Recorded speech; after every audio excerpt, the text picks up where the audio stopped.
porque obviamente me parece que fue una implementación de una estrategia que puede servir para los países en determinada instancia, pero en Argentina se aplicó prematuramente cuando no estaban dadas las condiciones para que se aplicara, y además de eso, todo el tiempo se la estuvo boicoteando con políticas fiscal, por el lado fiscal. Sí, por el lado fiscal, energético, tarifario y de recomposición de precios, que se sabía que atentaba contra esa estrategia y con la cual se convivió demasiado tiempo, porque sabiendo que era incompatible tanto para las condiciones iniciales como para las políticas después que se siguieron tomando. Parece que, por decirlo de alguna manera, el gran debate del 28D o el 28 de diciembre podría haber sido, por ejemplo, un debate de salida directamente del mecanismo y nos hubiéramos ahorrado, diría, todas las idas y vueltas también de 5 o 6 meses más de 2018. Digo, entonces, resumiendo, la palabra es fracaso, lo que no quiere decir que se podrá volver a pensar en el mecanismo o en este arreglo institucional más adelante, pero con otra economía, con otras bases, con los fundamentos más sanos y fundamentalmente una economía que no tenga 4 o 5 puntos de desequilibrio fiscal, ¿no? Claro, ahora lo notás más alineados esos dos ejes, el monetario Sí, y el fiscal. lo mencionamos que Claro. puede ser algo te diría que va a ser una herencia positiva que reciba quien administre el país a partir de 2020, porque necesariamente por esta crisis va a encontrar el sendero fiscal y el sendero externo bastante más saludable que lo que fue durante buena parte de este gobierno, pero también de lo que heredó este gobierno, obviamente, que fue un fuerte desequilibrio conjunto, fiscal y externo. Así que digo, me parece que eso es algo que lo pondría en el lugar de la herencia positiva que va a tener el que venga, pero hablábamos minutos antes, vas a tener también una mochila pesada, absolutamente cargada, que eso también es inédito en estas transiciones electorales, por lo menos en varias para atrás, de tener un compromiso muy, muy exigente en materia de vencimiento, que combina acreedores que los llamamos privilegiados, como es el Fondo Monetario Internacional, que tiene prioridad absolutamente por lo constitutivo y demás, porque es un organismo, y acreedores no privilegiados, que son los bonistas, que son del sector privado y que bueno, con los cuales mantenemos fuertes deudas. Entonces, te diría, en ese lugar de la pesada herencia pondría que el que viene arranca con un ratio de endeudamiento parecido o cercano al 100%, entre el 90 y el 100%. Está bien, ahí está toda la deuda, inclusive la del sector intrasector público. No, deuda intrasector público, pero es algo, digamos, inédito, que en otras experiencias había otros problemas, pero no tener que sentarte y empezar a ver cómo haces para arreglar tu sendero de endeudamiento y pagar tus compromisos.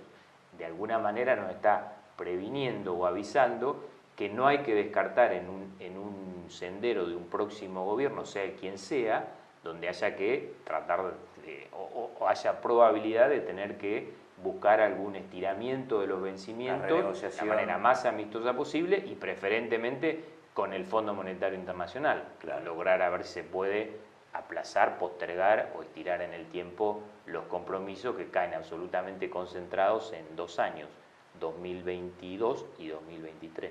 Claro. Pensando en esta Argentina que tiene que bueno, generar divisas y vender, ¿qué te parece que dejó el G20 en términos de acuerdos comerciales? ¿Le das valor a lo que pasó, lo de las charlas con China?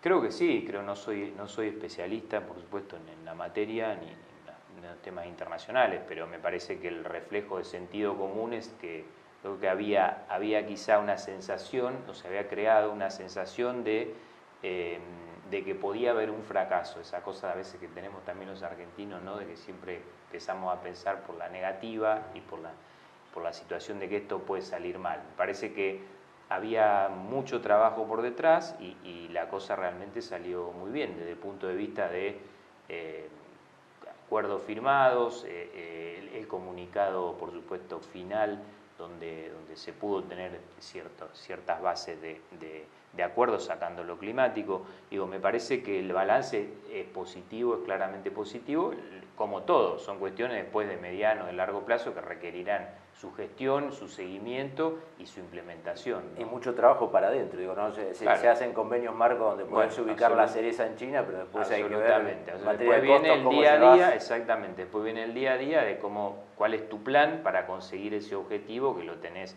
en un papel y a nivel de un macro acuerdo cerrado, ¿no? Me parece que después viene el trabajo micro y el del día a día, y donde también interviene todo lo que estuvimos hablando, que es las sorpresas o no que te va dando el día a día de la actividad económica, porque vos podés tener el mejor acuerdo firmado para exportar cereza, pero si se te derrumba la competitividad, si tenés problemas de financiamiento en las empresas que producen, si tenés problemas de presión impositiva y demás, quizás no puedas ser exitoso en tu generación de producción y de valor para después exportarla, ¿no? Este gobierno no era muy amigo de, por ejemplo, la política de producción en Ushuaia, de lo que es el armado de electrodomésticos y todo lo demás.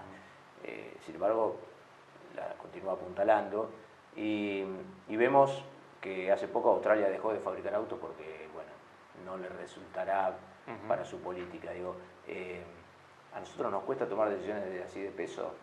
Me parece que a veces nos apresuramos con un diagnóstico, con una sentencia de decir, bueno, la industria de Tierra del Fuego es inviable porque se hace una apreciación, digamos, punto de vista quizás más teórico, quizás comparando con experiencias que no son del todo relevantes para Argentina, y cuando se va a la realidad, es decir, bueno, implementarlo, se empieza a ver que la implementación y los cambios son bastante más difíciles, bastante más complicados y requieren de muchísima más idas y vueltas para tratar de ir hacia alguna solución intermedia. Me parece que eso fue un poco el caso de Tierra del Fuego, donde algunas cosas sí cambiaron, pero gran parte del régimen no. Claro.